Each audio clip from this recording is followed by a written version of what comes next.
My name is Jacob Sherman, and today is December 2nd, 2010. I'm on the Oklahoma State University campus in the library in the Henry G. Bennett room, interviewing Mr. Don Wagner. We are interviewing Mr. Wagner about his experiences in Ethiopia. First off, I just want to thank you for allowing us the opportunity to interview you today. Let us begin by talking about your early life, where you grew up, and what kind of childhood that you had. Well, I grew up on a general purpose livestock and grain farm in western Ohio, out in the part of the state where the land is really good and you can grow anything there. My father was a farmer. We had dairy cattle, we had beef cattle, we had sheep, we had a lot of swine. 2 purebred breeds, both Yorkshires and Hampshires. Showed them in 3 or 4 states for a period of 15 to 20 years.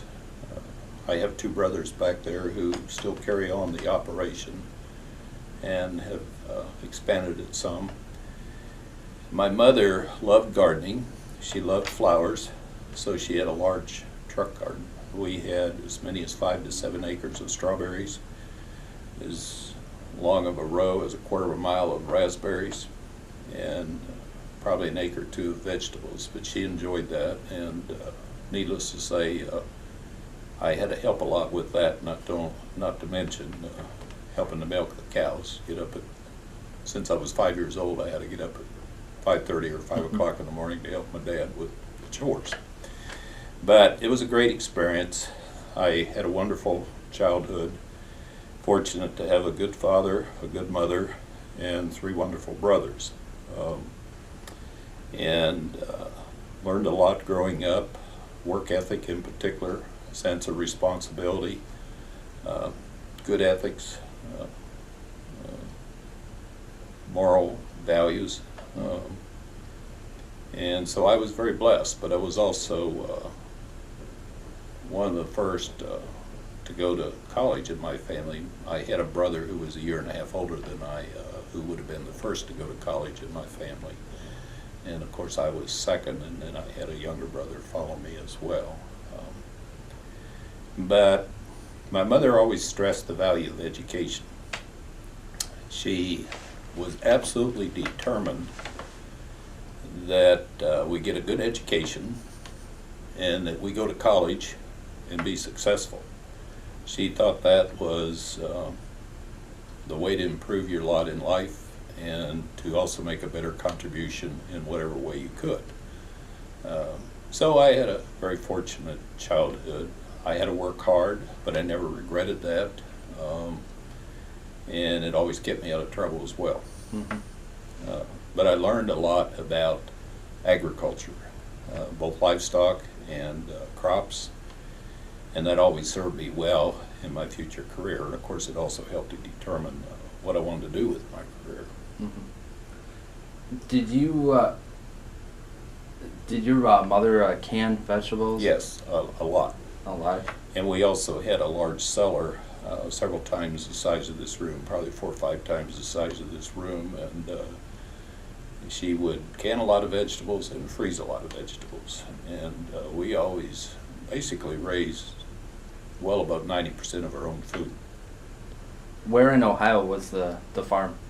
It's out in west central Ohio, about 50 miles north of Dayton, okay. About 80, 90 miles west-northwest of Columbus. So close to Bowling Green? Not really, okay. But out in west central Ohio. Okay. It actually is where the Moon Museum is. Neil Armstrong yes. was the first person on the moon. My mother actually went to school with him. Mm. And so the Moon Museum is in our hometown. Now, admittedly, our farm is 5-6 miles out of town, but What size of town was that one?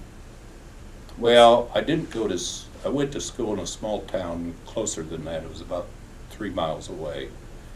And I think, as I recall, there were 13 in my class. Small class. Mm-hmm. Now, since you were a farm kid, I always ask this question of farm kids. What was the first tractor that you drove? It was a Ford tractor built in '42. I remember when we got our first tractor.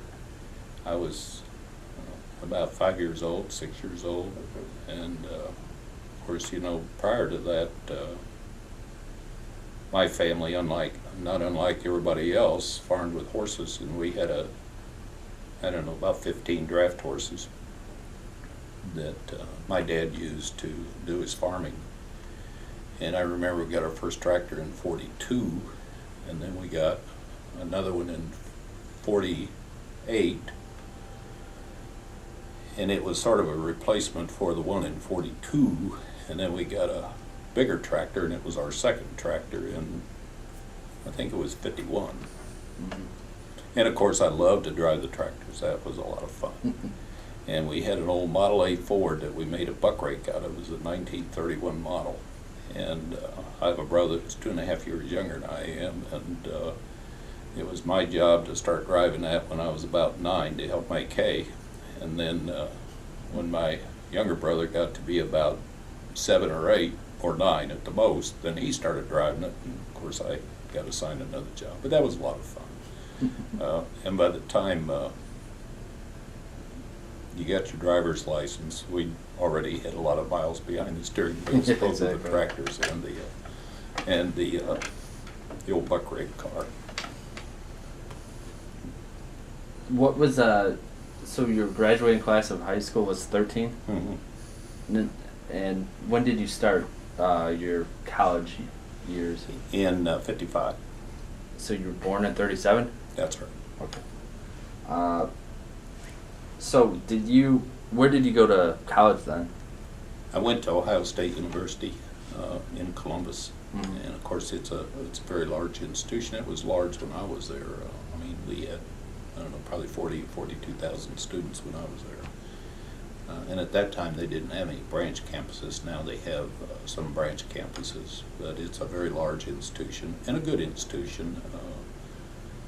It provides a nice general education, and it has a good college of ag. Mm-hmm. And you majored in?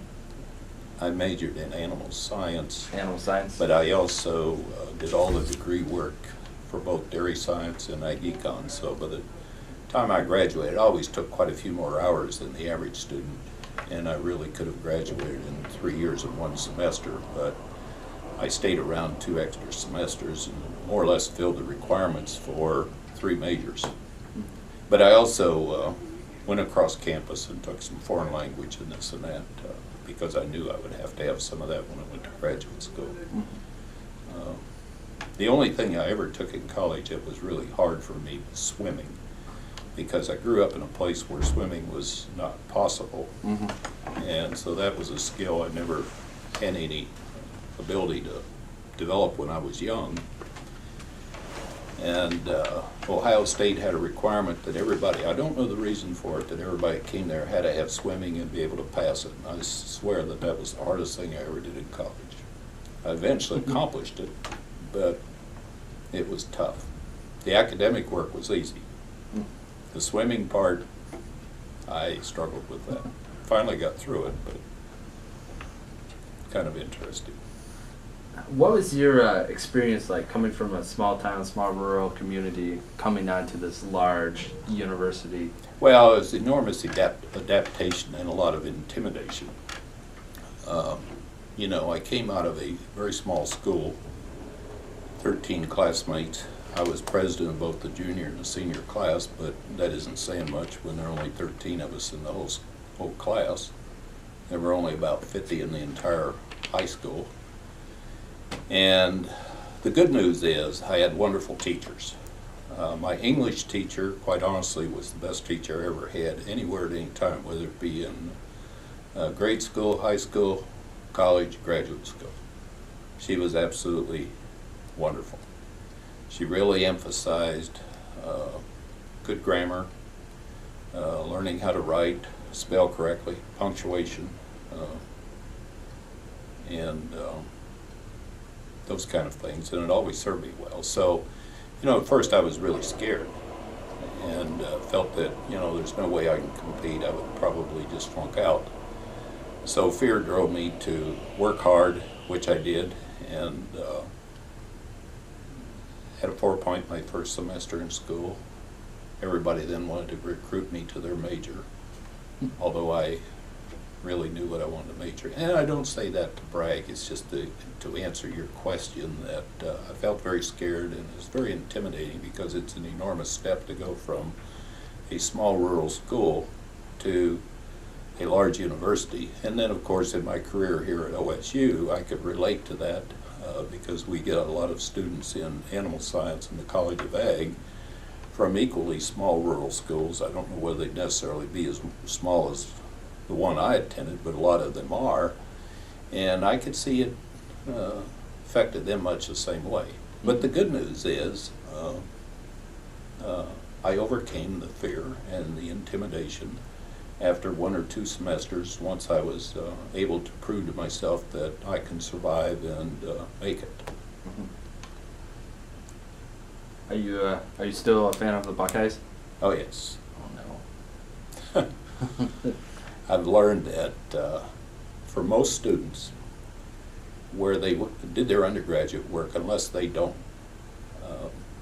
have good memories of the place for some reason, they will always be an important part of your heart in terms of feeling good about that school, feeling loyal to the school, and rooting for them if you like sports. But it doesn't mean I like them more than Oklahoma State University. My first love is Oklahoma State University because, quite frankly, it's the only place I ever worked or got a paycheck ever since I got out of graduate school. Did you, so where did you do your graduate work then? I went to Cornell University Cornell. for both my MS and PhD and majored in animal nutrition. And I had a minor in biochemistry, but I also had a minor in essentially business economics, ag-econ business. And went down to the business school and took quite a few courses there. And of course my advisor in graduate school, he didn't much like that. He thought that was a complete waste of time. If you're in animal science and biochemistry, then you ought to stay with just that. But I always felt that that area was an area that I not only kind of liked but had an interest in, but felt it would serve me well someday. And on hindsight, I don't regret I did that. But, you know, my true love was animal science. Mm-hmm. And so I got my PhD in animal nutrition with a minor in biochemistry. What did you do your dissertation research on? Well, for my master's degree, I worked on purified diets and nutritional requirements for small ruminants.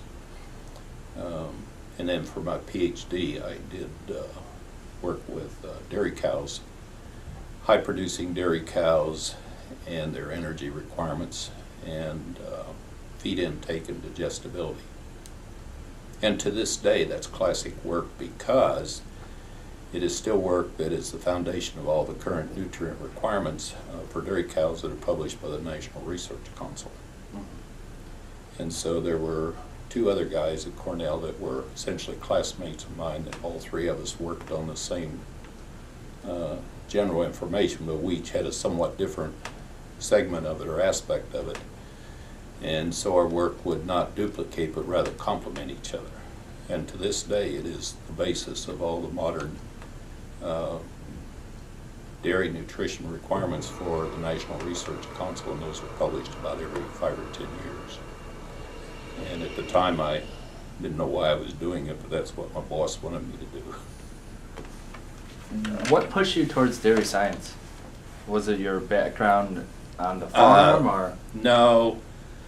At Cornell, you have to realize that, that it's primarily a dairy state. And animal science at Cornell and animal nutrition had a very large reputation. I mean, it was as good as there was in the country at that time. And my undergraduate record was such I could go wherever I wanted to go. And the department head at Ohio State was a Cornell graduate, and so he persuaded me to go there. And so that's the main reason I ended up there, because at that time Cornell had a really, really good reputation. published a lot of nutrition books by the faculty there, and they were the classic books used all around the country. But Cornell sits in the middle of New York State, and New York State is very much dairy state. They have some beef, but at that time they didn't have as much beef as they have now. And I didn't get into dairy because I liked dairy the most. It was because that's what the strength of their program was at Cornell. That's where 80% of their research effort was dedicated to. And it wasn't really called dairy science, it was called animal science. But dairy animals, you know, are really, most institutions, a part of animal science, and they were there. And so I worked with dairy cows, nutritional requirements for high-producing dairy cows, primarily because dairy was important in New York, and that was the main emphasis of the research programs at Cornell. So it was coincidence, probably. Okay. I really honestly liked the beef cattle better, and I honestly liked the swine better, because I truly enjoyed our 2 purebred swine herds in Ohio that we had in Ohio as I grew up, and showed them all across the country. When I say all across, I mean the Corn Belt states, and really, really liked them. But you know, I honestly liked the beef and the dairy, the beef and the swine more than I did the dairy. But I liked the dairy because we had dairy at home too, you know, so Yes. It was not foreign to me. Yes.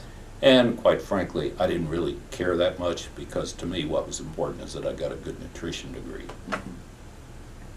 And who was your, who did you did your graduate work for? Who was your advisor? My advisor was Dr. J.K. Loosley, and he was as big a name as there was in the U.S. at the time, and is, to my knowledge, still the only person in the country who was president of both the American Dairy Science Association and also the American Society of Animal Science. I don't know of any other.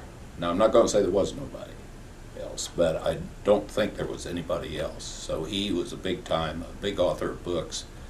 He was also editor of the Journal of Dairy Science and editor of the Journal of Animal Science for a very long period of time, probably a total of 20 or 30 years for the combination of the two. So he was kind of the Mickey Mantle of the business at that time.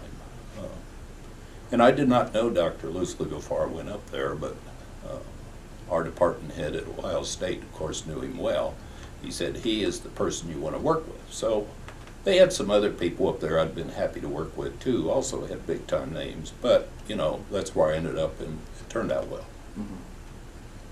Did you? I was incidentally his last PhD student too. He had a lot of PhD, MS and PhD students, and I happened to be the last one, and then the tail end of his career he was department head.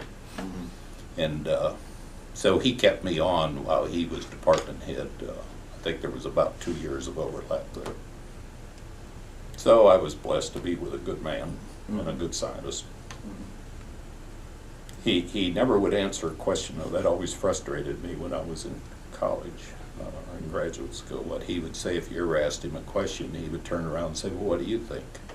He'd turn it on you. He would turn it on you, and it got to the point you didn't ask him any questions, because if you knew what you thought, you wouldn't ask him in the first place. That's right. But he was a good man. Did you ever partake in like the World Dairy Expo? Yes, but it wasn't called that at that time. Okay. It was called the National Dairy Cattle Congress in Waterloo, Iowa. And now, of course, the World Dairy Expo is held in Madison, Wisconsin. And it's kind of like in the cattle business. We used to have the International Livestock Exposition, which was in Chicago, that is now called the North American, and it's in Louisville. So both of those programs that I participated in when I was in college are now followed by the World Dairy Expo or the International Livestock Exposition. And I was on both the livestock team and the dairy team as an undergraduate. Now, from what I hear at that time period, Oklahoma State had a pretty good cattle team. Yes, it was as good as there was in the country. It was the best. Ours wasn't anywhere near as good as theirs. You couldn't do better than Oklahoma State at that time. And this was during the 50s, right? Right. That's what I That's hear. right. The judging was just excellent. Yeah, that's true. And I also was involved with meets, but I never was on the meets judging team. Mm. But those were great experiences. I enjoyed them. I learned a lot. It gave you the confidence to be able to stand up and talk on your feet without your knees knocking. And you needed that for your career. Yeah, that's right. If you're going to be a college prof, Yeah. you better be able to stand up and say something without being too nervous. How did you come west then? Well, when I got done with graduate school, Oklahoma State University had the program in Ethiopia. And they had an opening which was a really good match for me as well as for my wife. They wanted someone who knew quite a bit about different species of livestock and someone that had good practical experience and knowledge as well as scientific knowledge. And so my background, for the most part, growing up on the farm, doing the various things I did, working with the different kinds of livestock like I did, gave me the practical knowledge and background and experience to be comfortable with all that. And then likewise on the research side. They also wanted someone who was good with medical knowledge. And my wife was a nurse and worked in nursing while I was in graduate school, and was a graduate of the Cornell Medical School in New York City. And so they needed a nurse over there, so maybe they hired me only because they needed her more than me, I don't know. But nevertheless, that's how it happened. And it was the first job I had after I got done at graduate school. But it happened to be to fill a position in the Ethiopian program that Oklahoma State established with Dr. Bennett's facilitation. What year was this? When did you complete your graduate work and then? I completed my PhD in 65. 65. Cornell doesn't allow them to get through the door as quickly as we do here at Oklahoma State or some other institutions. At a lot of institutions, combined MS PhD may be a 4 or 5 year program, yes. But at Cornell it was never less than 6. And many times it was 7 or 8 for the combined 2 degrees. That was just their philosophy. And so I graduated in 65. This opening came about, and they, made us an attractive offer, so we took it. And so I was technically an employee of Oklahoma State University, even though I was in Ethiopia. And the program over there was about a 15-year program, but I was over there the last 3 years of the program. Then came back here to Stillwater. Okay. How did you hear about this opening? Did you have a connection to it, or? Well, at that time, people didn't advertise like they do now. Yes. You didn't have the legal requirements that you have to post positions and advertise them. And so, quite frankly, the head of the department here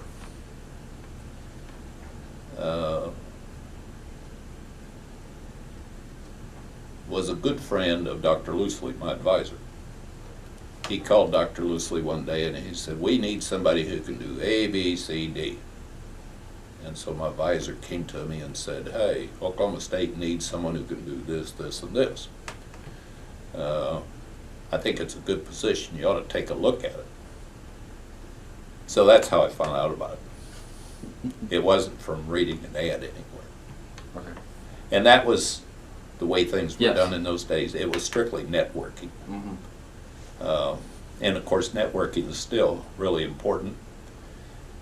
But you didn't have all the legal requirements that you got to advertise and all this stuff that you do now. Who was the department head here then? That was Dr. Stan Musgrave. He happened to be the head of the dairy department. And at that time, they still had separate departments here. They had dairy science, they had animal science, and they had poultry signs. And then in '67 they would have been combined. So 2 years after I went to Ethiopia, then they were combined. But Dr. Stan Musgrave, he was the dairy head, and he knew my advisor quite well. And so that's how it happened. Did you have to come to Stillwater before you went over, or? I did only briefly, for a week or two, something like that, but it was more orientation. Mm-hmm. And what was that orientation like? It was mostly to get you ready for some of the cultural things you can anticipate and the nature of the politics in the country, the landscape, the environment, the essence of the job. So it was more backgrounding information to reduce anxiety, to reduce the unknowns, to kind of give you a heads up about what to expect, because it's inevitable when you've never been anywhere else, which I had not been at that time, to go to developing countries or developing parts of the world to experience a lot of culture shock. It's a normal part of the process. So it was not only to facilitate paperwork and formalities, but maybe to get you ready for the trip so that the transition is easier. And they would have you meet with people who'd been there before and had worked over there, and okay, here's what you expect, and here's the way it is, and the bottom line is you'll get along fine, and it's a wonderful experience, and it's a great place, and the people are really good. And all that turned out to be true, as opposed to just putting you on a plane and sending you over there. Did you did the orientation have was it people that were over there and came back, or was it Ethiopian students? Did they speak? Well, no, we didn't really have Ethiopian students, as I remember. It was Bill Abbott, who was the director of the program back here on this side, and was the facilitator. So spent a lot of time with Bill, but also some, various families, people that had been there before, just to help with the transition, the mental transition, I should say. What other preparations did you have to do? Well, I also had to go to the American Breeders' Service Artificial Insemination School. They sent me to Wisconsin for that prior to going over there.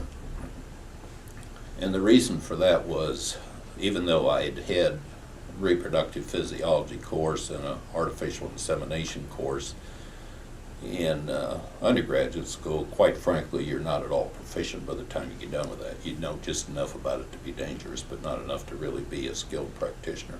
Mm-hmm.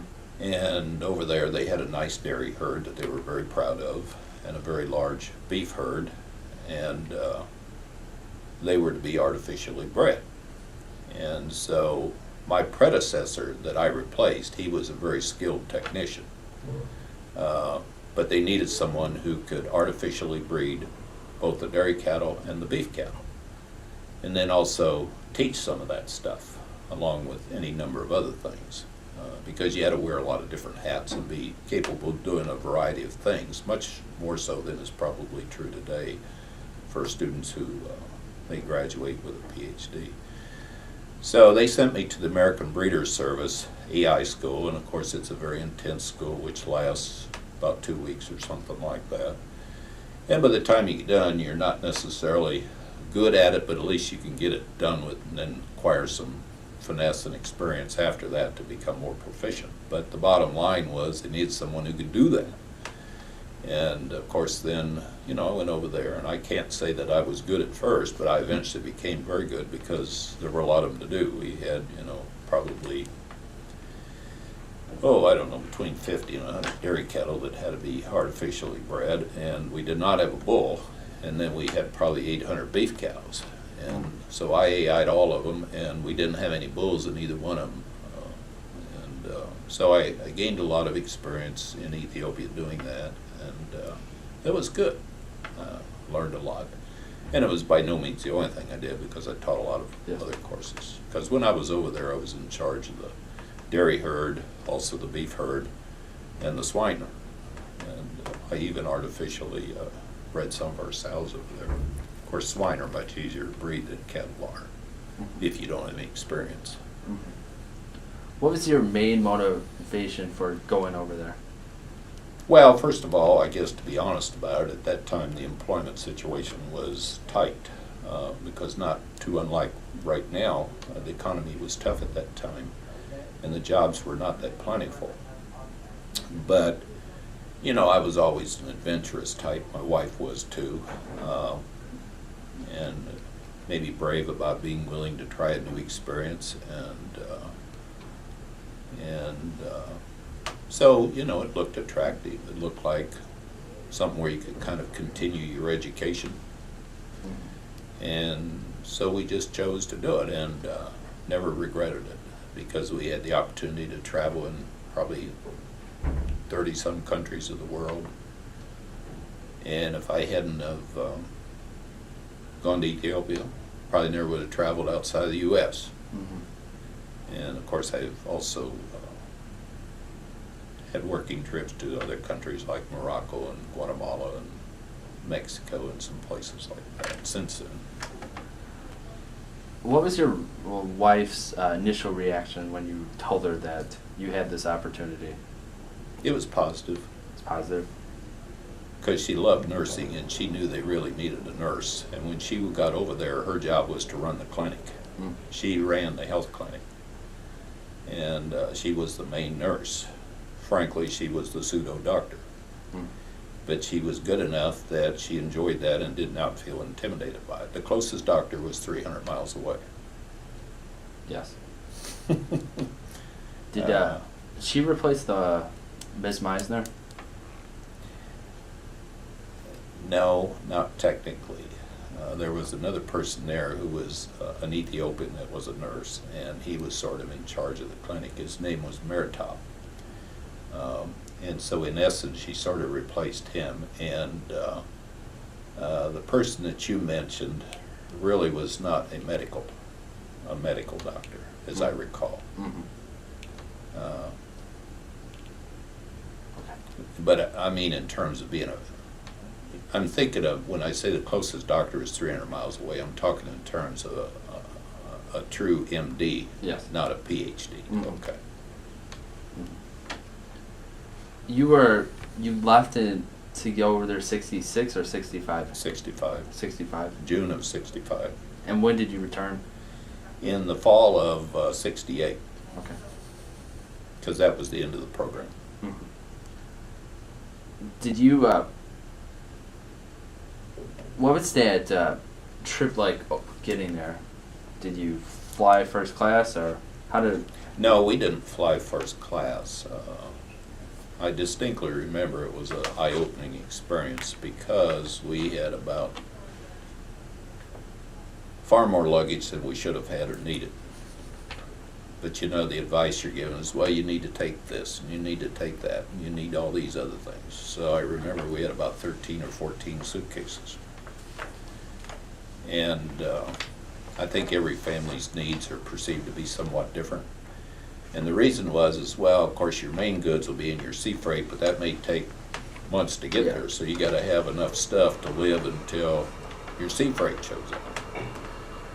Well, we had 13 or 14 suitcases of varying sizes, and would have been better off traveling with half that many, and could certainly have gotten along with half that many. But I distinctly recall our first overnight stay for a couple of days was in Cairo, Egypt. And every time you got ready to go out of a hotel to go back to the airport or whatever, if you had more than one item with you, then different people would grab it, different taxi cabs, and put it in their cab thinking that they'd get all you. So you'd have this confrontation out in front of the hotel, and your 13 or 14 suitcases might end up in 4 or 5 different cabs.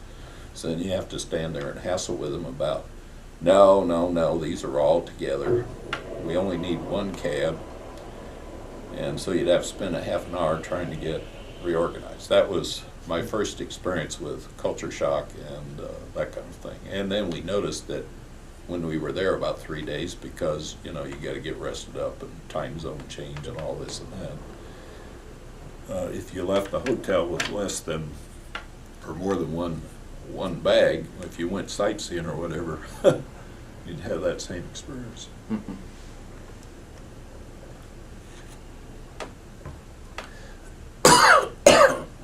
And you were assigned at the College of Agriculture in Alemaya then?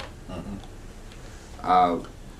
The main university was up in Addis, called Addis Ababa University. So all we had there at the time I was there was the College of Ag. Mm-hmm. What was your initial impressions of Ethiopia as a country when you got there? Tremendously beautiful. The scenery over there is incredible. The weather is as close to perfect as you could ever be, because to give you a U.S. analogy, it'd be like living in San Diego 12 months of the year. The highest temperature every day would be in the high 70s, low 80s. And it was that way every day. All year long, just beautiful. Now, there was a season during the year when, excuse me, it might be a little bit cooler than that, like in the high 60s, low 70s for a high. But a very beautiful country, beautiful, beautiful scenery, beautiful weather, and incredibly polite people. Those were my first impressions. They were all positive. Sure, you have culture shock because you see a lot of poverty. But we were given the heads up on that. And of course, when you spend a few days transitioning in Cairo, Egypt, I think that helps to get you ready for it. Yeah. And I frankly think on hindsight that might be why they had us spend several days in Cairo. Not only to get rested up, but because it's hard when you're traveling with a little child and all that,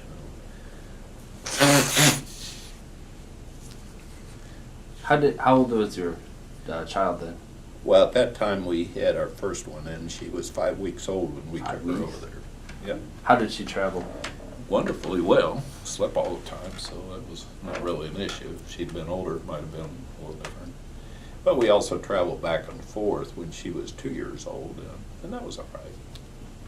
Did that delay your trip over there, or No. having her for just 5 weeks, or? No, she was, I mean, we accepted the job, I think June, like May 1 or something like that. And then, of course, I had to spend some time coming to Stillwater for a while, and I had to go to ABS school, and then we went over there.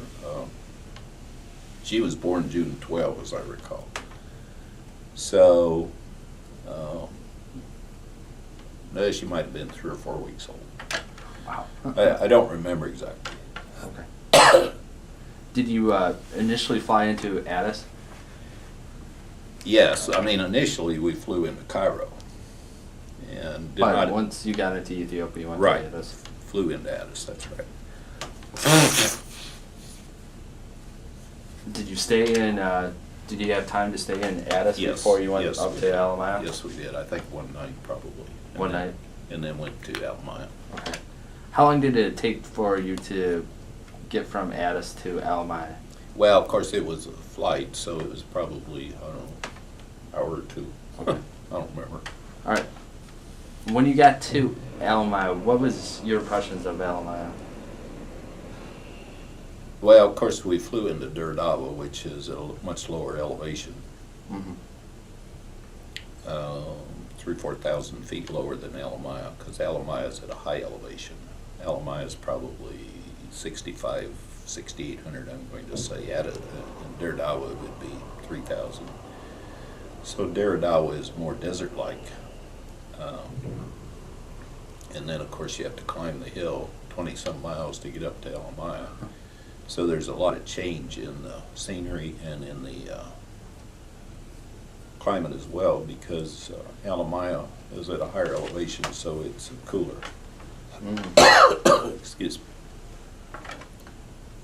But, you know, we'd seen slides of it before we went, so they're more than great surprises, to be honest about it. And everybody was very nice. The whole faculty comes down, including the president, and meets you at the airport. Oh, wow. So it's not like, oh, well, you get to the airport now, you got to figure out how to get up to the campus. Their culture there was that when someone new comes, all the faculty and their wives, including the president, shows up. Mm-hmm. All of them show up. What was that Alemaya like? How big of a village? Was it a village? Would you call it a village? Yes, Alemaya was a village, and the university was located, I'm going to say 2 miles, a mile and a half, maybe outside of the town itself. And Alemaya is, at that time was, and still is today, very much a rural village. It looks somewhat different today than it did then, in a number of ways. In fact, I was really surprised in 2004 when I went back for the 50-year anniversary to represent Oklahoma State University. But at that time, your first impression was, well, it's what they showed us in the cultural pre-warnings. It's very much a subsistence town with a lot of peasants, a lot of poverty, but a very rich history and culture. And my first impression was, well, we have the opportunity to help people here. And then anything we do will be helpful and relevant and useful. And I've always thought about that since I came back from Africa. One of the nice things about working in a program like the Ethiopian program is that no matter what you do in education, you're accomplishing something useful to make the life of someone better and the country better. I don't think one can always say that in this country. Mm-hmm. A lot of times we spin our wheels, and are we really making a difference? I don't know. And there's no doubt you're making a difference. Did you first have to live in Alemaya? No. Or was there a house available for you when you... Yes, because on the campus itself, they had faculty houses. There might have been, I don't know how many of them there were, 30-some, maybe 40-some. And so we lived in the house that our predecessor lived in, and it was a very nice ranch home, probably 1,800 square feet, a relatively new home, and didn't look that different from what you might find in this country, except for the architecture is a little bit different. Not made out of brick, but rather out of stone. Mm-hmm. And it was a very, very nice house, very practical, and certainly met our needs. But that's the way all the faculty lived. None of the faculty lived in the town itself. They all lived up on campus. Mm-hmm. But so the house was available, because I've heard stories where people had to live in somewhere else before a house. That was true for some of the earlier people, yes. But it wasn't true for us. I mean, I've heard the same thing you just mentioned, mm-hmm. but it was not our experience. Okay. And the reason is because my predecessor left and came back to the U.S. and joined animal science. And of course, here at that time, it was still dairy science. Yes. Because he joined dairy science. He didn't join animal science when he came back, because they were still separate departments. And so he moved out of the house weeks before we moved in. Okay. So, but also what you generally found over there was the people who came earlier in the program were the ones that had to go live somewhere else for a while and then transition to a house when it became available or finished or whatever. But in our case, we did not experience that. Was your house your first real house? Yes. And Well, I mean over there. yes. But we lived in either a trailer house or an apartment when we were at Cornell. Okay. I didn't get married till after I was 2 years from being done at Cornell, okay? Mm-hmm. And so I lived in, had roommates and this and that, and Mm-hmm. single rooms, apartments. Various living situations. Yeah, not unlike any other student. Exactly. Did you, so how many bedrooms was this house? How big was it? Our house was probably, I'm going to say it was probably 1,800 square feet. It might have been 1,700, probably about 1,800. It had 3 bedrooms, and then it had a fairly large storage room that was about half the size of a normal bedroom. Had one bathroom, as I recall. Had a nice living room, family room combination, and then had a dining room and a kitchen. And it was very adequate for us. Did you, when you went back, did you see your old house? Yes, definitely. And did it change at all, or? It still looked really, really nice. Still looked pretty much like when we lived there, except for the yard. But you see, when the Americans lived there, they all had gardeners. And our predecessor would have planted a lot of nice roses around the exterior of the house and a lot of flower beds and this and that. And then almost everybody also had a nice garden. And when you got a gardener, everybody did. We were no different. You had to have something for them to do, and they didn't get paid much. And it was part of the culture that that's what you do over there because it helps to give somebody a job, etc. And when I went back, all the flowers had disappeared. And the lawn no longer was a lawn, it was tall grass, knee high, just like up on campus, no different. And then they would either cut it for hay to feed to the animals or let sheep and goats graze it off. The house itself didn't really look any different. Still looked nice, quite honestly, but it was made out of kind of white stone.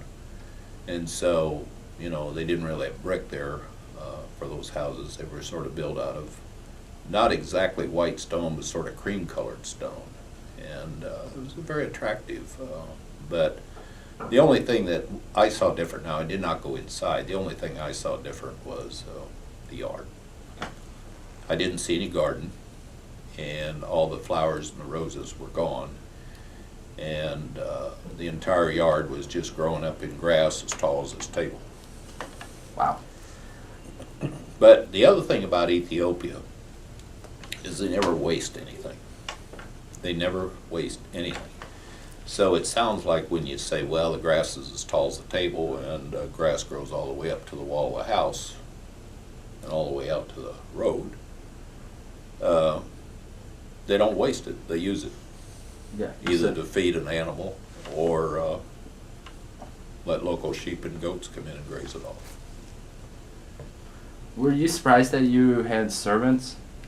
No, because that was part of what we were told to expect. And that was the norm. But you have to also realize those people did not earn much. So it sounds like you're living a very privileged life to, for lack of a better term, so-called waste money on servants. You didn't have them at all, why you need them now? But it was a cultural thing. In some respects, a charity thing. And those poor people did not get paid much. But they were also very good. Mm-hmm. And so they were wonderful cooks, wonderful housekeepers, wonderful babysitters. And when your wife works and you work, you came home, there was a meal ready. You didn't have to clean up the house. You didn't have to do anything in the yard. And so they spoiled you. But those poor people didn't make much. At that time, the average wage was the equivalent of about $30 US per month. So you see, if you had 3 servants, you'd spend $100 a month on servants. Did you have to pay for them? Yes. Okay. But I never heard anybody complain about it. And it wasn't like if you were hiring 3 people that weren't any good or didn't do anything. And all those servants invariably had worked for previous families, if you were there on the trail end. And of course, some of those that were there a long time, like the Evanses, they would have had the same people for a long time. And interestingly enough, when I've been back in the 50-year reunion, there was a lady who came up and said, "Oh, Dr. Wagner, I'm so glad to see you," and gave me a big hug. And she was just in the greatest mood. And she was one of our 3 former servants. And I did not see the one that was our babysitter, but I asked about her, and she said, well, she's having a little bit of a problem with breast cancer. But she's doing well, and she said to tell you hello. And I said, well, you please give her our regards too. So they become part of your family in a sense. And they were really good people. But you see, when we worked there, we didn't pay house rent either. We didn't pay utilities. There was very little to spend your money on, if you want to know the truth of the matter. Yes. And so the norm was that most of the Americans would probably save 80% of their salary. And so by the time you came back to this country, and I'm not saying everybody did, but that was not uncommon, and we certainly did. So it isn't like if, well, you were blowing all your income on normal living expenses. And the reason is because you didn't have to pay rent. You didn't have to pay utilities. You had a big garden, and yeah, they had a farmer's market nearby, but you could go buy enough food for a week for $2. And so you didn't spend much on food. And about the only money people would really spend is some gas for their car, or maybe a vacation in the summer. And so it was fairly easy over there, unless you really were unusual, to save 80% of your salary. And I remember so distinctly when I came back, we had probably saved 80% of what my wife and I earned during our 3 years. So we had, you know, a nice amount of money left. And we were not unusual in that regard. Our predecessors certainly did the same thing. And I remember the first year we were here, we lived in married student housing up on the north side of campus, just north of NEO's building. And, you know, we didn't want to buy a house right away until we learned Stillwater better and figure out what, where, when. And I remember at that time I had a real strong desire to buy a farm, and maybe we would live on the farm. And I remember one of the local realtors, I made an appointment with him to go look at a farm. I wanted to know where we lived, and he agreed to pick me up. And I recall very distinctly, he came to the door, and we lived in married student housing. He came to the door and he said, I just don't think we need to go out and look at the farm. Oh, really? Why? He said, if you live in a place like this, and you've only been here, you know, 3 months or 6 months, you can't possibly have any money anyway. And he turned around and left. He didn't realize that we had more than enough money to pay for half the farm at that time that we were going to go look at, or most of the farm, because at that time land was a lot cheaper than it is today. But I will always remember that. And then, of course, too, everybody's salary was enhanced by about 20% over there above what it would be here because of the isolation factor and whatnot. They had percentages through USAID based on what was called the hardship component, and some places would be 10%, some 20%, but ours was the max, 20%. So, you know, you not only got your salary, but you got 20% more. And then also there was another component, and I'm not 100% sure, remember all the details, but we didn't even have to pay income taxes on it since we didn't live in this country. And as long as we were out of the country, except for 30 days every 2 years, we didn't have to pay income tax either. So you see there were some economic reasons why you didn't have to spend much and you could save quite a bit, unlike living in this country and having a job. What was your job assignment? Well, my job assignment was fairly broad, and that's where my experience growing up really became invaluable, because there was really very little about my job assignment that was foreign to me or that I had to learn from scratch. My job assignment really was teaching and research. And unlike in this country where you had, okay, you're 50-50 or you're 30-70 or whatever it is, you just had an assignment to do teaching and research. And you sort of taught the courses that were needed or weren't taught by one of your fellow faculty members. And I was in the Department of Animal Science there, no different than I was when I came back here. We had about 5 or 6 or 7, depending a little bit on how you count them, faculty members. And so I, at one time or another, taught over there 7 or 8 different courses. And generally what I taught was what the others didn't want to teach or couldn't teach. Mm-hmm. Now, I never taught beef production over there because my department head got his PhD here, and that was his specialty, and he liked that.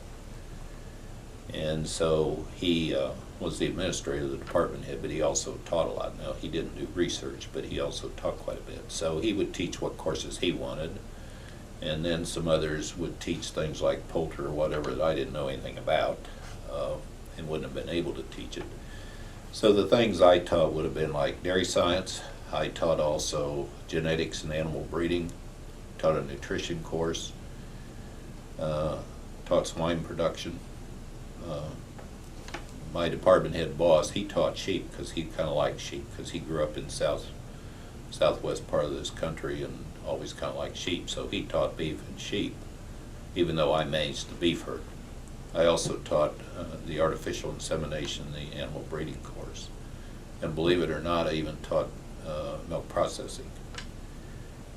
And that was something I didn't know anything about, but I had some good books and was always able to stay at least a week ahead of the students, and they didn't know any different. But I got along fine, and in reality I enjoyed the course because I learned a lot about cheese making and all that kind of stuff that otherwise I wouldn't know. So actually it was kind of fun, and it was a challenge, and I enjoyed it. So I taught different courses at different times. Now, mind you, I did not teach all those simultaneously, because any one semester I probably would have taught 2 or 3 courses. Okay. How many students per course? Generally our classes were small. They were like 13 to 25 per class. Because at that time we only had 300 students on campus. And we probably had 5 or 6 different majors. So you didn't get everybody. But what was interesting to me is when I went back in 2004 for the 50-year anniversary, the president of the university, and at that time they had, when I went back, 10,000, 11,000 students. Of course, now they have some colleges they didn't have when I was there. Mm-hmm. But he was one of my students when he was a sophomore. Wow. Did he remember you? Oh yeah, he came up as soon as he saw me and gave me a big hug and said, "Oh, you were my teacher in this and this when I was a sophomore." He wanted to know if I remembered him, and as soon as he mentioned his name, I remembered him instantly. Yeah, so that was pretty neat. And then, of course, in the research side, the management of the herd, I managed the dairy, I managed the beef herd, I managed the swine herd. I didn't have anything to do with the sheep or the goats. Now our swine herd was not large because swine are not that popular over there. Yes, and culturally. Culturally, that's right, and are considered to be a no-no by certain religious groups over there. But we had a nice beef herd, and we AI'd them, and we had some nice research programs going with, well, how much non-zebu blood can you have in there and make them do better. So we AI'd some to Hereford, some to Angus, some to Brahma, some to Charolais, and ultimately achieved different percentages. And what we ultimately found out was that unless they're at least half Brahma or Brahma zebu-based cattle, the ones with the humps, they can't live, they'll die. And that the ones that got along the best were either the straight improved Brahmas, which we also AI'd them, or those that were quarter bloods, quarter Angus, quarter Hereford, something like that. And you know, you could tolerate 1/2, but 1/2 never did as well as a quarter. And then our dairy herd, dairy herd was composed of beef Friesians that came in from Kenya, and of course they were basically dual-purpose European stock. And we AI'd them to domestic Holstein bulls from American Breeder Service, who bought all of our semen for both the dairy and the beef for them. And then, you know, we never would castrate any of the bull calves from the dairy. We would sell them to other dairies that were trying to get established or upgrade to higher percentage dairy breeding as breeding bulls to help other dairies get started. Excuse me. Did you have to publish when you were out there? Yes, yes, we did. And I don't know how many publications I had, but by the time I came back, I would have probably had a half a dozen, I'm going to say. And these publications for American scholarly journals are? They were generally published in East African journals. Okay. That's where I published them. And the reason is because that was the area that it would be useful to. Mm. Didn't really publish anything in Journal of Animal Science, but the East African Journal and some of those kinds. We also developed bulletins that would have more total information, more total pages than what you would find in a journal article. Mm. And nobody said you had to publish. I can't say that. But I knew that when I came back, some of that would be expected. And so inherently... might as well get into the habit. That's right. You said it well. That's exactly right. Did you? And if you never publish anything, then, you know, it hurts your chances of being hired by the next program if you need to go that route. See, there were no guarantees when I got done over there that I had a job here. Mm. You see what I mean? Yes. And so when you come out of a place like Cornell and have an advisor like Dr. Loosely, publications were the norm and an expectation. And you never thought about not publishing. But you also knew that, well, someday somebody might wonder why you didn't if you didn't. Did you do any local outreach beyond Yes. the campus? Yes. We would have what we call field days, where we would have field days a couple times a year and invite in local people to come and observe your animals, what you're doing with them. It was an educational, it was kind of like an extension field day. But then also there were certain exterior operations, like a dairy, for example, in Addis, or a dairy down at Duradawa that you would go work with to help them improve some aspect of their program or beef operation. And it was not an expectation of your job, but it was just something everybody did. I also taught meats when I was over there at times. Now, not always, because my department head and boss, he was a good meats man too, and so he also taught meats, and sometimes he'd teach it, sometimes I would teach it. But I was always the resident meat cutter for every American family over there. I was always the one that cut up all their animals for them to put in the freezer, because they would buy beef from the university beef herd, excuse me, and then, you know, we'd slaughter them, harvest them is the right word nowadays. That's the N word. And then, of course, I would cut them up.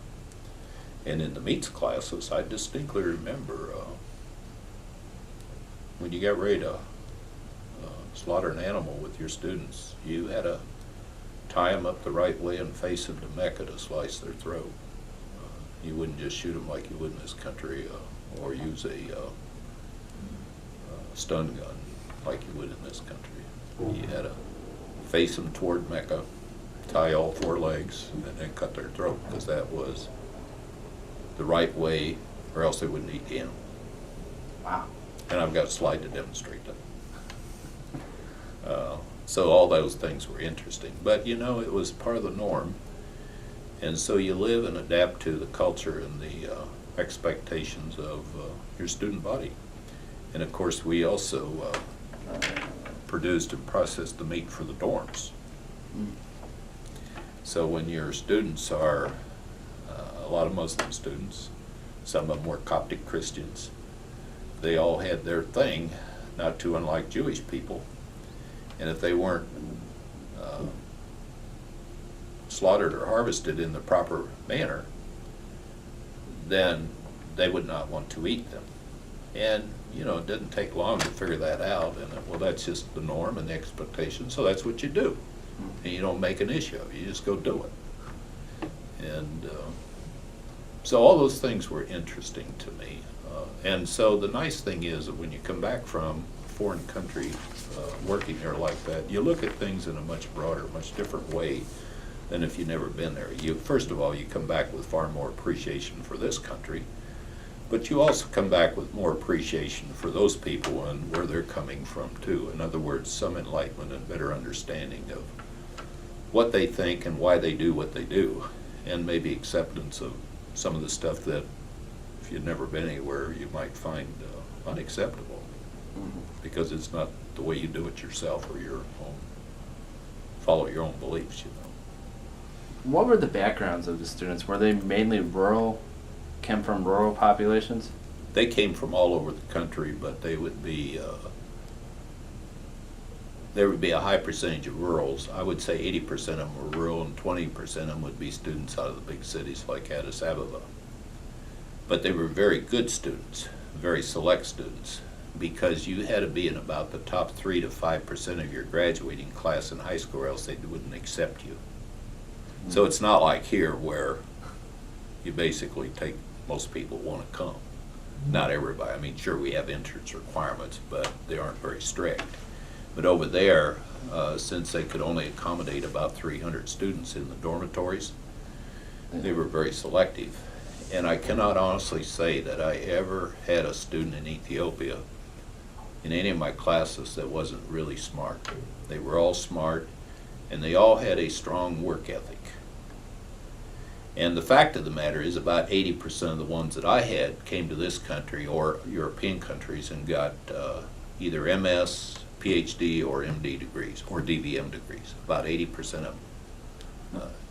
And I never knew one that didn't do it successfully. So they were smart kids, and they were good students, and they were there to learn because there was nothing else to do. What aspects of your job that you enjoyed the most? What were the aspects that you enjoyed the most about your job? Well, that would be a fairly long list. I truly enjoyed the teaching and the students. I truly enjoyed working with our livestock units and livestock herds. And I can't ever say any of that was really work to me because I enjoyed it. It was kind of like almost your hobby. But I truly enjoyed the students because they were very friendly. They were very eager to learn. They all had good attitudes, positive attitudes. They were all ultra polite. And you developed a bond with them that was really very special. And of course, you know, I had the ability by virtue of my background to be sort of a jack of all trades. Could do a lot of things well enough to get by. Maybe not be a super expert, but at least get along. And they would spot that pretty quickly. I mean, that, you know, they never picked up on the fact that I didn't know anything about dairy processing. But I worked hard at that. And in the end, it worked out well. But it was partly because through our dairy, we also had a small milk processing unit where we had to supply milk to the dorms and maybe try to make some ice cream and things like that, you know. But I really enjoyed the teaching. I enjoyed the students. I really enjoyed working with our livestock units because they were nice animals and nice units, and it gave me a lot of practical knowledge and experience that I could build upon. But I also enjoyed all my fellow faculty members because they were all really good people, and they would do anything for you. They truly cared about their fellow faculty members. And we were all one big family. It didn't matter whether it was the math teacher, the English teacher, whatever it was. Because you become very much one family in an isolated environment like that. So you become good friends, lifelong friends, and realize that you don't have to hesitate to ask for help if you need it because they're more than anxious to do so, and likewise to reciprocate. To a much greater degree than what is true in this country, I think. But it's because of the environment you're working in. You're dependent on each other to a large degree, too. What aspects of the job that you didn't like? I can't think of one, to be honest about it. What about something that gave you the most difficulty? Well, the one that gave me the most difficulty was having to teach dairy processing and not knowing anything about it, never having had a course in that area. But I did not feel intimidated by it, and I didn't really feel scared by it. All I knew is that if I got some good books, I could look like I knew more than I really did. And it worked out fine, and I don't think the students ever noticed the difference. But I can honestly say there was no aspect of my job that I disliked. Absolutely no aspect. I liked all of it and never had any misgivings about any part of it. Was there any barriers for the students, learning barriers that they had to overcome? Well, some of them were better in English than others. That would have, language barrier probably would have been somewhat of an issue and somewhat of a variable issue. But the reality is, it was amazing how well they could speak English. And certainly they had no trouble understanding English. I mean, I never had a problem with them understanding what I'm trying to say. But sometimes I would have to have some of them maybe repeat a time or two or three exactly what is it that you're talking about. But it was just that some of those who came out of the big cities were generally better with their English and their comprehension of the English than some of those who came from some of the very small rural areas. But if you came from a small rural area, you were truly bright and exceptional over there, and so then that would help to compensate for it. So language barrier was somewhat of an issue, but I can't honestly say it was ever a frustration to me or a big issue in teaching. I mean, sometimes you wouldn't be able to go as fast as you might want. You may sometimes have to repeat things in several different ways so that they grasp the concept that you're trying to deliver, but it never really was an issue for me. And I can honestly say there was no aspect of my job that I disliked. Absolutely none.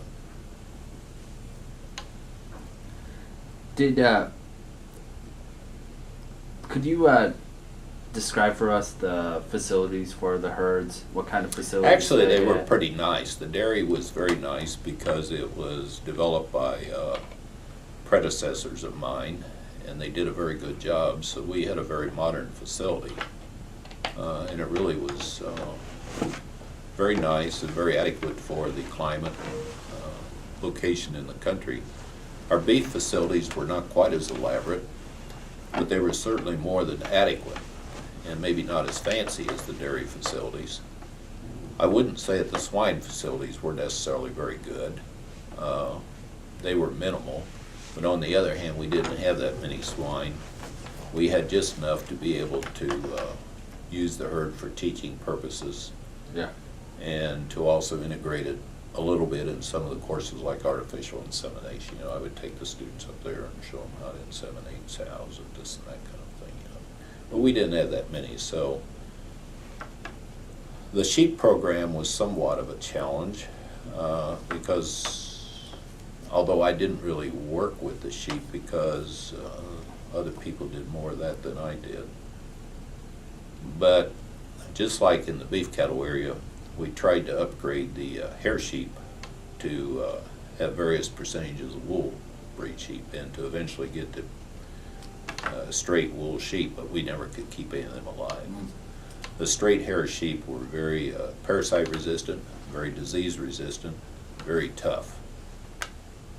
They always looked healthy and fat and wonderful. And then every time you would try to integrate a little bit of wool breeding into a wool type sheep, they would look scrawny, they would look half sick, they would look wormy, they just didn't look thrifty, and then would eventually die. And so we finally got to the realization that, well, this place is made for hair sheep, not wool sheep. Let's just accept that and go on. But I didn't work with the sheep per se. Were there any threats of disease to the herds? Oh yeah, a lot. Like what kind of diseases? Well, they have a lot of diseases over there that are unique to that part of the country, world that we don't have in this country. And I recall one time we had a problem in our dairy cows where they would lay down and would never get up. They would look totally healthy, they would look like they had milk fever, but you treat them with milk for milk fever, which is low blood calcium. And see, with milk fever, low blood calcium, they become paralytic. You give them a calcium injection in the jugular vein, and they'll get right up. And cows right after calving sometimes experience that, good milkers in particular. But that's the way they acted. They wouldn't get up. And so at one time we had a problem with a significant number of our dairy cows going down on us, and they wouldn't get up. And it took us weeks to figure out. They'd be down for 10 days, 2 weeks. What in the world's wrong with these things? There's a disease spread by mosquitoes that is bloodborne that causes them to become paralytic. And I don't remember what we did to ultimately treat them, but it took us a while. And of course, we had a veterinarian on our staff to figure out what that problem was. And we certainly don't have that in this country. Another problem that they have over there is rinderpest. So they have a lot of tick-borne diseases over there that, and heartwater, that we don't have a problem with in this country. So diseases were always a challenge. Parasite control was always a challenge. And that was the reason that the beef cattle, which were more out in the field and grazing all the time, out in a harsher environment, couldn't survive if they were more than about a quarter or half at the most of English breeding, meaning Angus, Hereford, Charolais, that kind of thing, is because of all the tick-borne diseases that would just cause them to die. They become unthrifty and die. I mean, they just start to wilt away and become unthrifty, and you can't figure out what's wrong with the things, and then they just die. Now, in the dairy herd, the reason we were able to avoid that is because we always had them in a confined environment. They never ever were out in a pasture field grazing or out in the bushes like the beef cattle would be.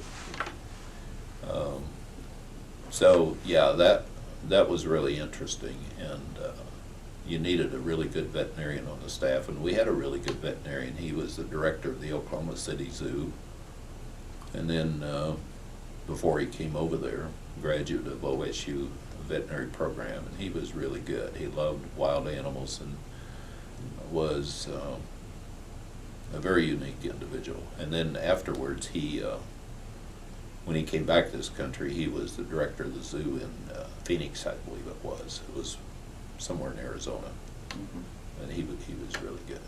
Unfortunately, he has passed away since, but he was sort of the big game hunter type. Very, very unique. A good veterinarian. How many head of cattle was the dairy and the beef? Well, the dairy, it depends a little bit on how you count them. We probably had 40 or 50 cows that actually gave milk. And different numbers at different times. It would have ranged from 30 to 50. We also had some in the herd. When I give you those numbers, it would have been like half Holstein, half Brahma, because we wanted to see how some of them would do. We also had some that were quarter Holstein and 3/4 Brahma. And then we had our replacement heifers, and then we kept all the bulls. So if you count the cows, the heifer replacements, and the bulls, at any one time we'd have 80 to 100 total. Not a real large number, but it was large for them. Yes. But they were all in confinement. They never ever, everything they ate was brought to them. And that's how we were able to overcome some of the disease issues that are tick-borne, because in a confined environment, you're not going to have the problem with ticks that you do in a pasture or wooded type environment, a brushy type environment. But, you know, nobody manages beef cattle exclusively in dry lot either, or it's just in confinement. How often would these cows have to be milked? Oh, we'd milk them twice a day. Twice a day? And what was interesting to me when I went back in 2004 for the 50-year anniversary, one of the gentlemen that was a herdsman at the dairy, when I was there, worked for me. He was still working there. came right up to me and gave me a big hug. And still doing the same thing and looked good. So the students were the primary caretakers of the... No. No? The primary caretakers were full-time employees. Kind of like our cooks and gardeners, babysitters. Did they have to hand milk? No, we had a milking machine. Okay. We had a milking parlor, a modern milking parlor. It accommodated 3 cows at a time, as I recall. Maybe it was 4. I believe it was 3, though. I'm pretty sure it was 3. We had milking machines, and so that's what we did. Mm-hmm. Now, I'm not saying that when the dairy was first established that it may not have been hand milk for a short time, but if it was, it wasn't very long. Because it was my predecessor who brought them in on a plane from Kenya. Yes. Dr. Wells. So I didn't do any of that. He deserves the credit for it, not me. So what about, did you have like a manure gutter, or how was that taken care of? We just washed it out with a high-powered hose. And was that ever used on any fields or anything like that? No, because it all went to kind of like a lagoon. Oop. Yeah, it went to like a lagoon, and I don't remember. The agronomy people might have dewatered some from that. I just don't remember that for sure. Okay. Actually, the fact of the matter was not a whole lot different from our dairy up here at OSU, because in essence that's how that dairy is managed. I mean, you just hose it down after each milking. You milk the cows and then you wash it up, and it goes into the lagoon. And you know, we dewater ours here, but over there, you know, that was how you cleaned it up. You just washed it down with hose and water. And so the dairy sold the milk? No, we never sold any. Well, I'm not going to say we never sold any milk. We sold some milk to those who wanted to buy them, like faculty members. Yes. But most of the milk went to the dorms Mm-hmm. to feed the students, and it was free to the dorms. And So if, you know, if a family came in there and wanted to buy milk, they could, but, you know, the faculty are essentially the ones who would have done that. Mm-hmm. Did you have a creamery or anything like that? Not technically, we didn't. The goal was to ultimately build one, but we never got to that point. Mm-hmm. What about, did you said you used it for ice cream? That was rather minimal, though. Okay. It was not an ongoing process. And it was sometimes where, you know, they would take the milk and try to make ice cream and that kind of thing up in the cafeteria and that kind of thing, you know, and some of the families certainly did that. But, and you know, we had that goal, but we never really fulfilled it. Mm-hmm. What about cheeses? We didn't make any of that. No cheeses. Okay. Ultimately, we wanted to have a creamery, but we just never grew to that point by the time the program ended. Mm-hmm. What were the cows fed? Well, we fed them silage, for one thing. They fed a lot of silage. We had a big trench silo and would harvest sorghum silage and make silage out of it. We also fed them hay, and then we fed them grain, but we also included a product that is not in this country. It's called Noog, N-O-O-G. It's kind of like it's a high protein product, sort of substitutes for soybean meal and cottonseed meal. Mm. And so we fed them a lot of silage, fed them what hay they wanted to eat, and fed them a limited amount of grain. And so that's really not all that unique, except that, you know, we used Noog as a protein source, unlike in this country where you would use whole cottonseed or cottonseed meal or soybean meal. Mm-hmm. And also we fed some alfalfa hay. We did have a nice alfalfa hay program over there where we could irrigate it and grow alfalfa. Did the agronomy department run those crops, or? Yes. Yeah, So it's actually that's right. more training for the students too. That's right. All right. Okay, getting off the topic of Dairy Barn. Did you ever meet the emperor? Oh, yes. And what was your impressions of him? Well, of course, I have a slide or two at home, which several of them showing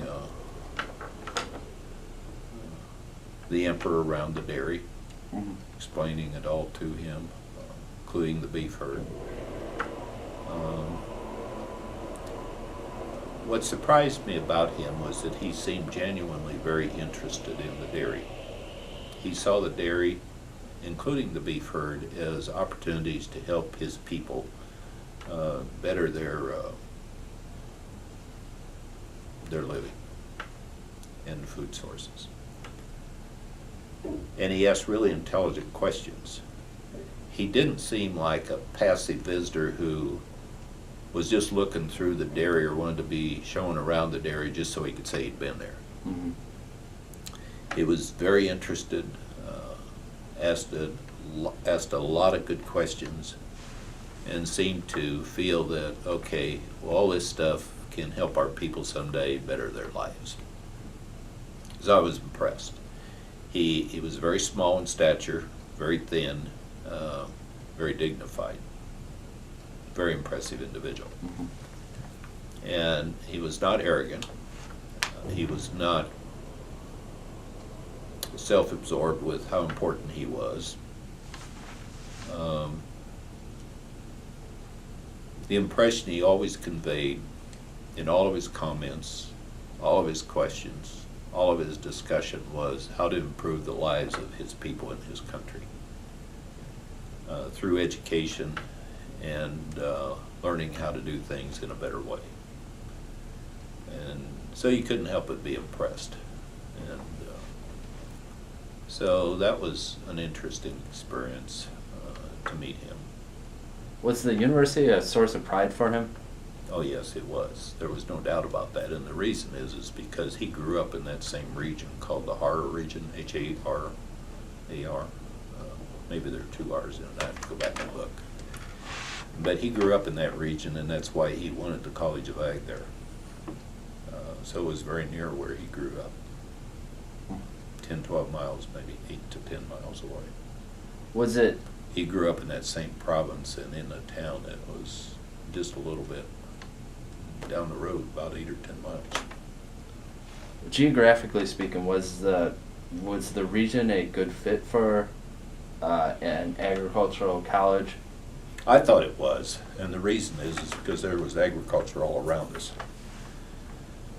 And of course, the agriculture has changed some.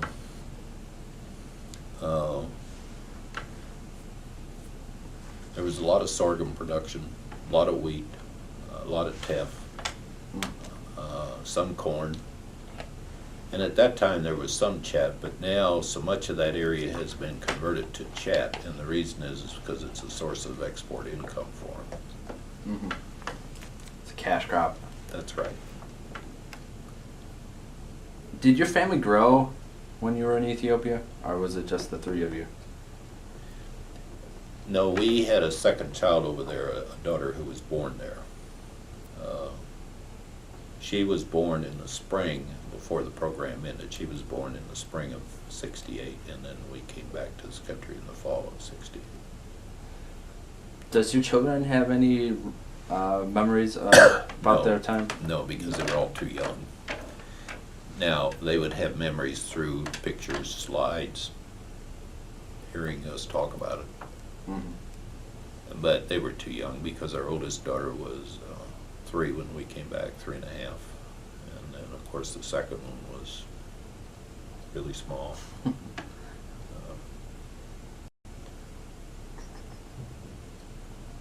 Now, what kind of interaction did the college have with the local population? Well, of course, a lot of the local people worked there, either for the families or at the university in one way or another. So a lot of them had jobs because of the college that otherwise may not have had a job. The locals also felt very free and very comfortable to come up there to the campus a lot, and they did. And part of it was because it was pastime to them. They had friends there. It gave them something to do, because you have to remember that 80% of the people in the country are unemployed. Yes. And don't really have a job, if you want to know the truth of the matter, except for a little bit of subsistence, food production, that kind of thing. So it was some place to go and something to do, and somebody to interact with. And so the college and the campus, they really had a pretty good relationship. I'd say a very good relationship with the local people in that area. But they would have to walk there. And, you know, there was a lot of goodwill, if you like. That was my sense of it. Now, I don't know, Mr. Evans would perhaps give you a better answer to that question. But it was very positive, I'll just say that. And, you know, you could go down to the local Mikado, as they call them, the local markets there in Alemaya. And people felt comfortable doing that. Got to know a lot of them. The little vendors that were there. Yes. They'd always be glad to see you. Very friendly. And part of the way to pass the day. And of course, you know, you'd buy things too once in a while, especially things that you might use as food, you know. Because some of the things they had were very unique, that you wouldn't go home and make yourself. How long did it take for you to become culturally acclimated to Ethiopia? 6 months. 6 months? Up to a year. You can't do it in 3 weeks, 4 weeks, 6 weeks. People who think that they're going to come in there and spend 3 weeks, 4 weeks, 6 weeks, and then go home with it as an expert on giving advice have invariably been useless or a failure, because they don't recognize that the advice that they give has to also mesh with people's cultures, their belief, and their ability to accept certain things. And it takes you a while to realize that.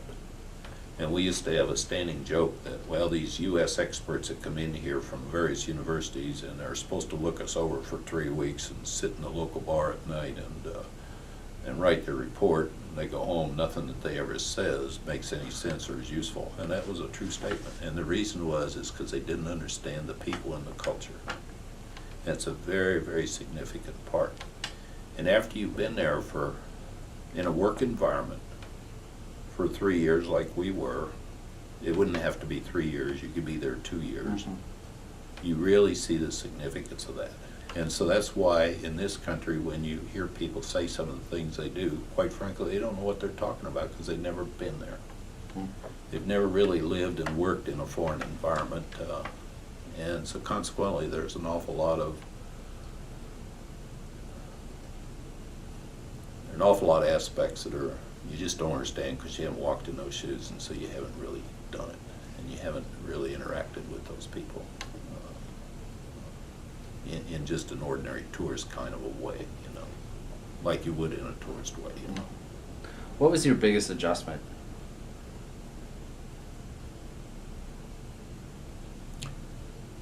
The biggest adjustment is you were a long way from home, and you couldn't go home for 2 years to see anybody. But that was something we were forewarned about, and not that difficult to deal with. And it's probably a bigger adjustment for your family on this end than it was for us on that end. Did your time fly over there? Yeah, it did. And the reason was because we liked what we were doing. I mean, if we didn't like it there and didn't like what we were doing, then I would say that it, you know, might seem to drag. But to answer your question, it really did. And it was because we liked what we were doing. We enjoyed the place. We liked our colleagues, the other families. And so you didn't really feel the sense of isolation like one might think you would. Yeah. It's not like you're a missionary out No, there. or like you're living in the Peace Corps. You know, the Peace Corps is a hard life, if you Yes. want to know the truth of the matter. it's a very hard life because you have to live the way the locals live, and we didn't do that. Like, who were some of the colleagues that you were really close with? Like, Colleagues? yes. Well, we would have been close to a lot of them. Like Some who's- more than others. We would have been very close to the Evans. Mhm. We would have been very close to the Stringers. He's the veterinarian who died. We would have been very close to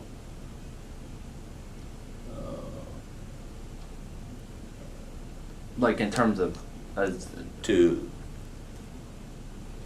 the Hollands. He would have been my boss. And we would have been very close to Gus and Mickey Page. They were our immediate neighbors. We would have been very close to another couple that's over here in Arkansas. Mhm. And then another couple that's up in Nebraska, the guy, the bald-headed guy who stood Watts? up at the Watts, Darrell Watts, yeah, Yes. Darrell and Lois. Those probably would have been the, and then the Kindles too. We were pretty close to the Kindles. How was he as a president? He was really very good. I always liked Clyde. He was good to me, and he was good to our family. He always took a strong personal interest in everybody. He was always chipper and happy and polite. He was easy to please. I really had a lot of respect for Luther Brannon. I don't know if you ever would have heard his name, but he was kind of the overall director of the whole thing up, but his office was up in Addis. I always thought he was Mr. Class if they ever came along. Classy guy. Unfortunately, he died about, 15 years ago. And there were other families that certainly we would have been close to as well, but maybe had somewhat less in common with them for one reason or another, either by virtue of where they lived. And then the Eddie and Shirley died. We were pretty close to them. And we were pretty close to Ben Schultenover and his wife. Of course, Ben has passed away, but now he was the math teacher. And then there were others too. They were all good people, but some we had more in common with Yes. than others, and that's not unusual. So there were probably 6 or 8 families that we were the closest to, knew the best. How did you adjust to the Ethiopian food? I never did. You never did? No.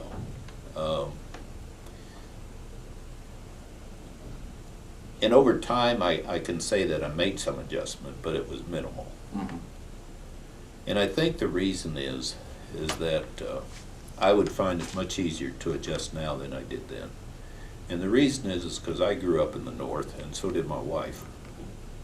And so we weren't used to spicy foods to the same degree as people who originate in this part of the country. Oh, yeah.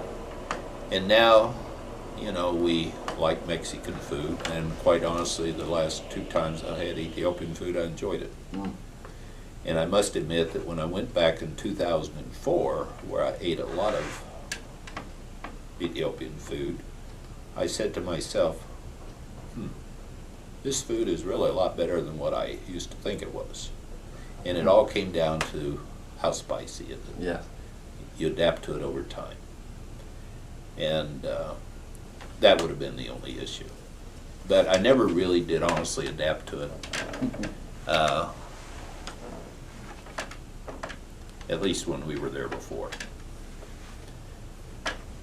Now, my wife probably adapted better than I did. How did you record your stay? You said you took slides. Did you write letters? Did you keep a journal or anything like that? Oh, I only have slides. I never bothered to record a stay, to be honest about it. Never ever thought it was important.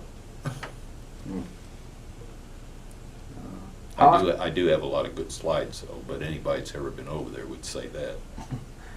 And There's a lot of them out there. And many of them would have a much better slide collection than we would. But I've got a superb slide collection, but mine tends to have a different focus than if you watch the slides of somebody like the Mosleys or the Watts or the Beatles or the Stringers. If you looked at a slide collection of the Stringers, he was the veterinarian, it would all be wildlife.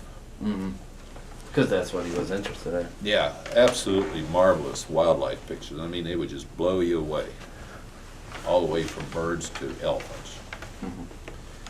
if you go to the Wattses and watch his whole ray, you would hardly see any animals in it.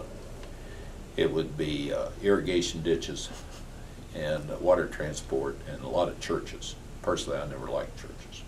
I used to tour so many of them in Europe, I got sick of it. So I never ever, well, I can't say I don't have any pictures of church, because I do have one or two of Kalubi, which is sort of the mecca of Ethiopia, Mm-hmm. but I don't have much of that. Okay. And then Darrell Watts would also have a lot of scenery slides. Yeah. Conrad's is very broad brush. Mine would have a lot of animal slides, animal agriculture, and just agriculture, and some scenery.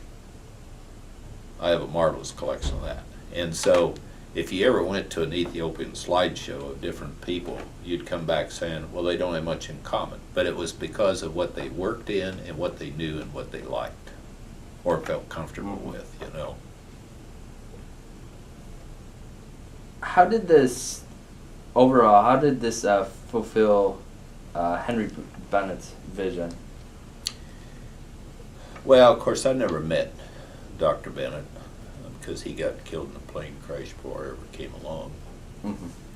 And so I don't know to what degree it filled his vision, but I would hope to think and would probably think that it did a pretty good job of that.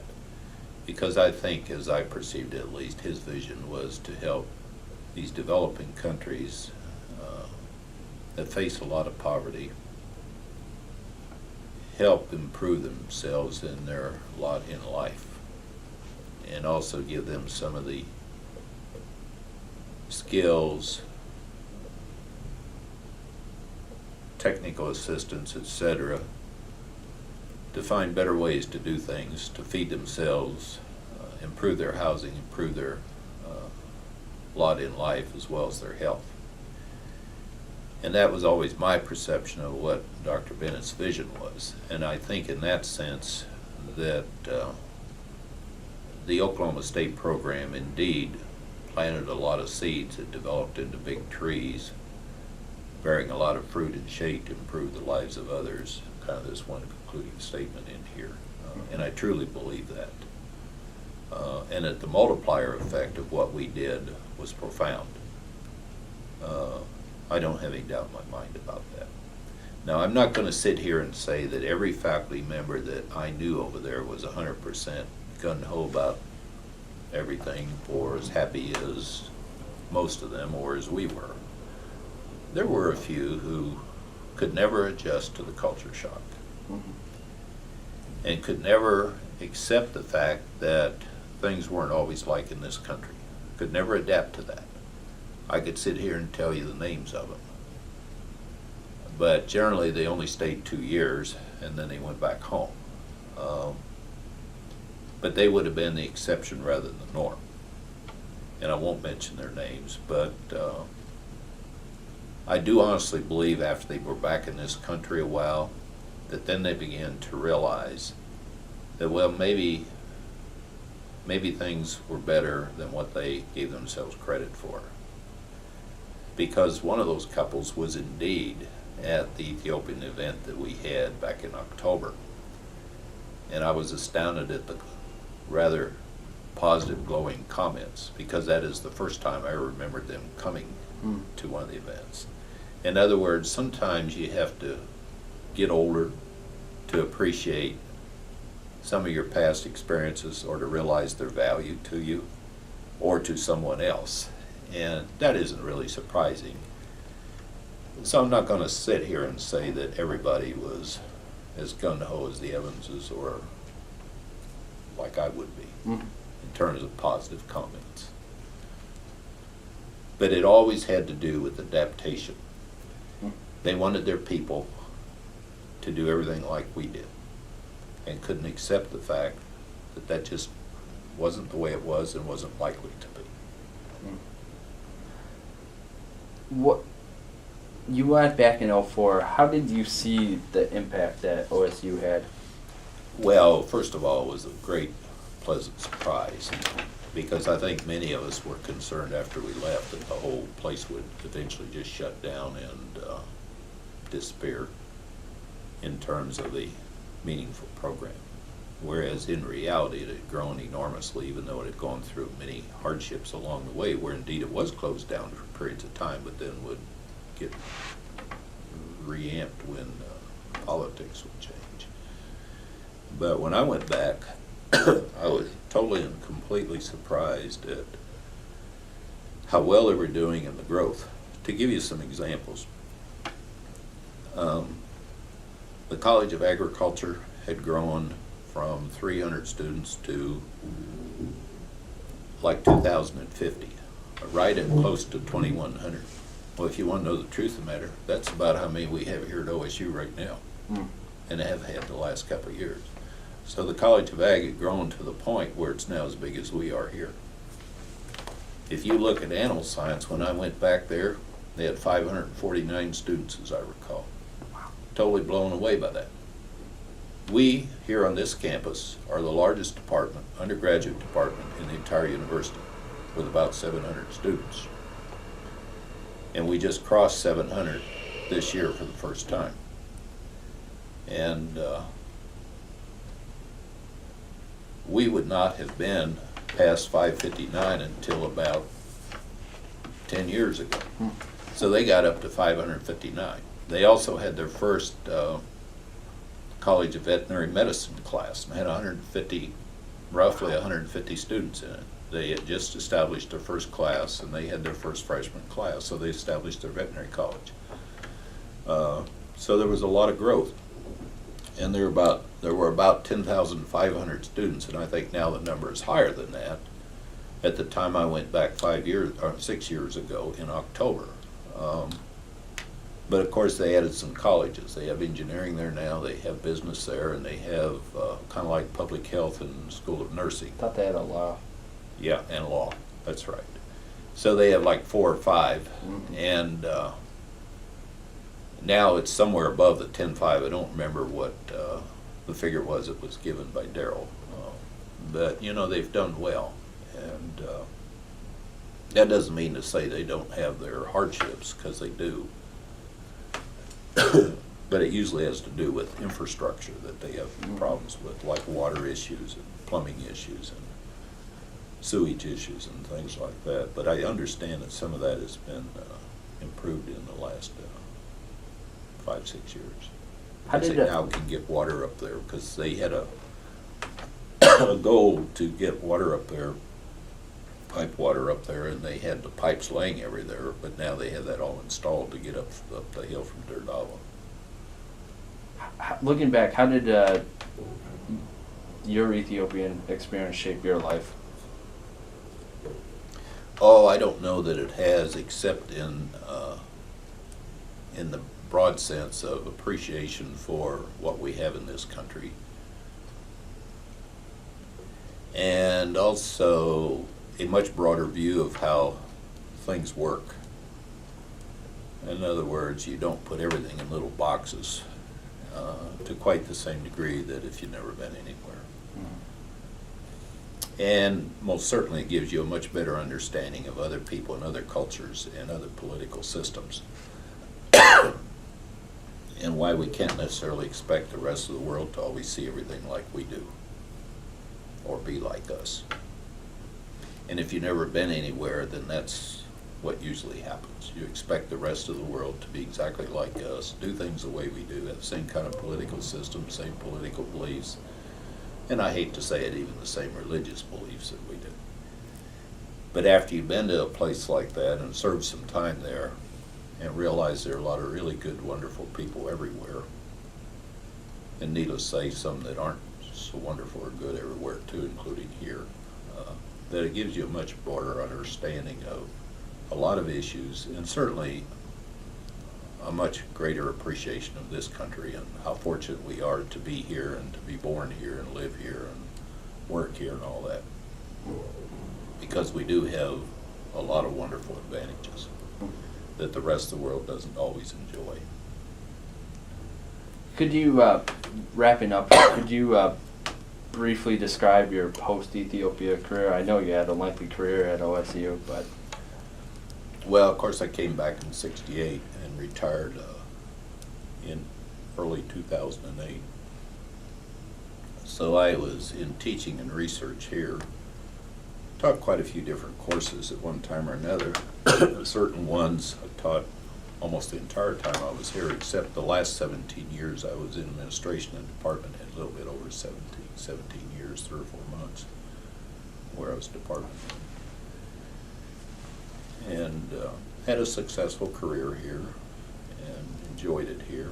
Felt very blessed to be a part of a wonderful department that is one of the very best in the U.S. and work in agriculture because agriculture is what I know, it's what I like. And I've always appreciated the fact that when I said I was in animal science, I didn't have to explain, well, now what is that? Mm-hmm. When I was in graduate school at Cornell, people didn't really know what animal science was, even though it was a great program up there. When you get outside of the immediate area of animal science and agriculture, because it's a much more urban state than what we are here in Oklahoma. So I always appreciated the fact that I was fortunate enough to be able to have a good career here and enjoyed it and got to do what I like to do. Mm-hmm. All right, one last question. How do you think Oklahoma State University has impacted your own life? What does OSU mean to you? Well, first of all, I have a very deep love for OSU and a very soft spot in my heart for OSU because I have nothing but wonderful memories of my time here from a career standpoint as well as, from every other standpoint too. But I truly love OSU, and we plan to and have already drawn up the forms to give back in a meaningful way to the Pickens Legacy Program. We're going to give them our money February 1. And I always took pride in the fact that we built, while I was department head,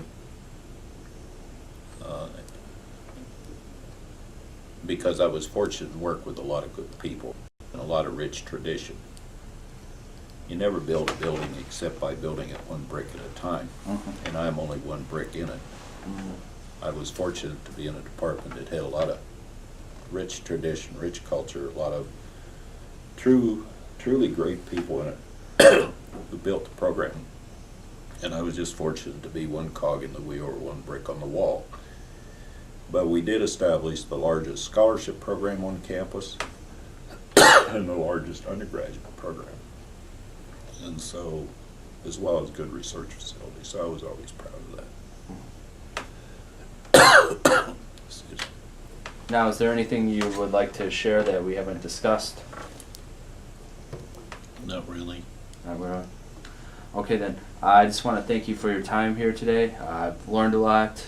We discussed a lengthy time here, but I think it's good information to have for the historical record. Well, and I also spent some very interesting time in Morocco. Went to Guatemala for 6 weeks with several other faculty members from vet medicine and animal science to teach graduate nutrition courses to veterinarians down there for continuing education. It was also very interesting. Well, thank you, sir. Yeah, well, thank you. Enjoyed the conversation, Joe.